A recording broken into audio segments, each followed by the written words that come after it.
Assalamu alaikum. Welcome everyone to Step onto Medicine. I am Dr. Abdullah Islam. আমরা আমাদের ECG সিরিজে clinical discussion শুরু করছি।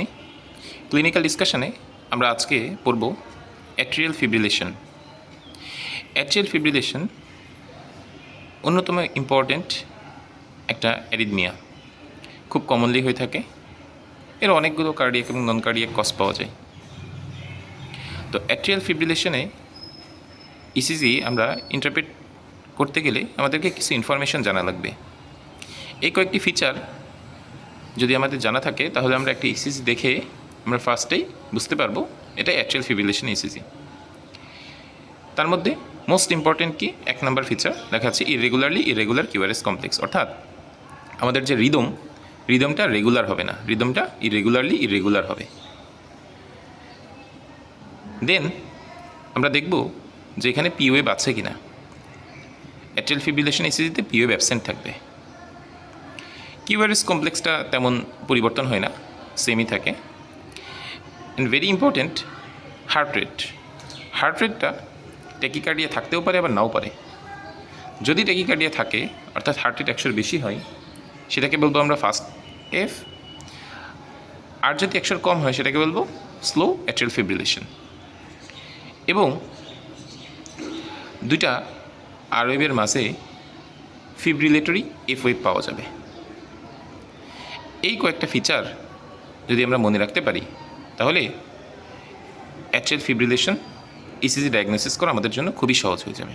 তো চলো আমরা এখন একটা ইসিজি থেকে এটা দেখি। এটা হচ্ছে ফার্স্ট অ্যাট্রিয়াল ফিব্রিলেশন। এটা কী দেখা যাচ্ছে এখানে?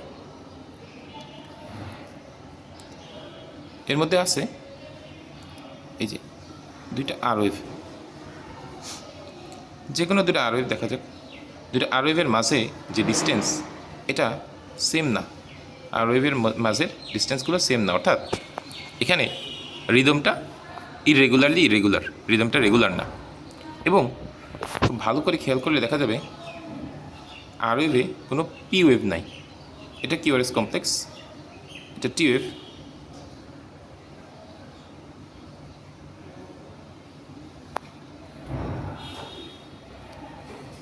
এটা আর কিউআরএস কমপ্লেক্স, এটা টি। এরপরে আবার একটা কিউআরএস হয়েছে, কিন্তু এর মাঝে কোনো পিওএফ থাকার কথা ছিল, পিওএফ নেই, তাহলে অ্যাবসেন্স অফ পিওএফ। এবং হার্ট রেট যদি আমরা চিন্তা করি, হার্ট রেট আমরা এর আগে শিখিয়েছিলাম যে হার্ট রেট কীভাবে ক্যালকুলেশন করতে হয়। আমরা আরেকটা ক্লাসে ওটা আবার এসে আমরা নতুন করে দেখাবো। তো এখানে বোঝাই যাচ্ছে যে এখানে হার্ট রেটটা 100-র বেশি। কেন? কারণ এই জায়গাগুলোতে খেয়াল করে দেখা যাচ্ছে যে দুইটা আর ওয়েভের মাঝখানে ডিস্টেন্স এটা অনেক কম, অর্থাৎ হার্ট রেটটা নিয়ার অ্যাবাউট 150-এর কাছাকাছি হবে।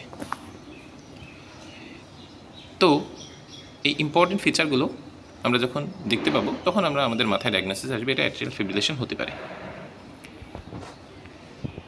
তাহলে আমরা যদি জাস্ট এই ইনফরমেশনগুলো মাথায় রাখতে পারি এবং ইসিজি দেখার সময় সবার প্রথমে আমরা খেয়াল করবো রেট, সবার প্রথমে খেয়াল করবো রিদম। রিদম যদি আমি দেখি যে রেট বেশি আর কম কিন্তু রিদমটা ইরেগুলার, তখন আমরা চলে আসবো পিওএফের দিকে, পিওএফ আছে কিনা। যদি দেখি পিওএফ নাই তখন আমাদের ডায়াগনোসিস চলে আসবে অ্যাট্রিয়াল ফিব্রিলেশন। তখন অ্যাট্রিয়াল ফিব্রিলেশন কেন হচ্ছে?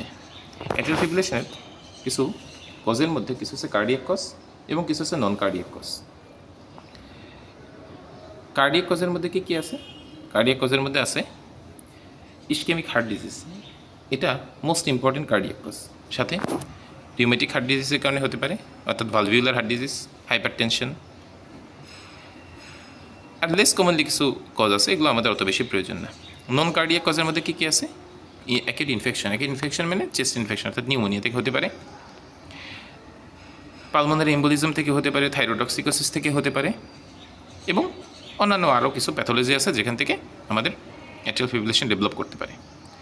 অ্যাট্রিয়াল ফিব্রিলেশন নিয়ে কোনো একটা পেশেন্ট যদি আমাদের কাছে আসে তখন আমরা তাদেরকে ম্যানেজমেন্ট কীভাবে করব? মনে রাখতে হবে আমাদের ম্যানেজমেন্টের দুটার কী গোল হচ্ছে rate control and rhythm control. And যদি তার রিস্ক অফ থ্রম্বো এম্বোলিজম হয় সেক্ষেত্রে আমরা অ্যান্টিকোয়াগুলেন্ট দিব। এই তিনটা জিনিস মাস্ট। রেট কন্ট্রোলের জন্য আমাদের বেস্ট ড্রাগ হচ্ছে বিটা ব্লকার। বিটা ব্লকার যদি কাজ না হয় সেক্ষেত্রে আমরা ক্যালসিয়াম চ্যানেল ব্লকার, ডিগক্সিন ইত্যাদি ইউজ করতে পারি, তবে মেইনলি বিটা ব্লকার। আর রিদম কন্ট্রোলের জন্য আমরা অ্যান্টি অ্যারিথমেটিক ড্রাগ ইউজ করতে পারি। অনেক ক্ষেত্রে পেশেন্ট যদি স্টেবল থাকে এবং এটা 48 ঘন্টা পার না হয়, অর্থাৎ সিমটম শুরু হওয়ার থেকে 48 ঘন্টা পার না হয়, তখন আমরা ডিফিব্রিলেশন করতে পারি, অর্থাৎ তাকে ডিসি কার্ডিওভার্সন করতে পারি। ঠিক আছে, এবং আমরা অ্যান্টিকোয়াগুলেন্ট থেরাপি দিব যদি তার রিস্ক অফ থ্রোম্বোএম্বোলিজম থাকে।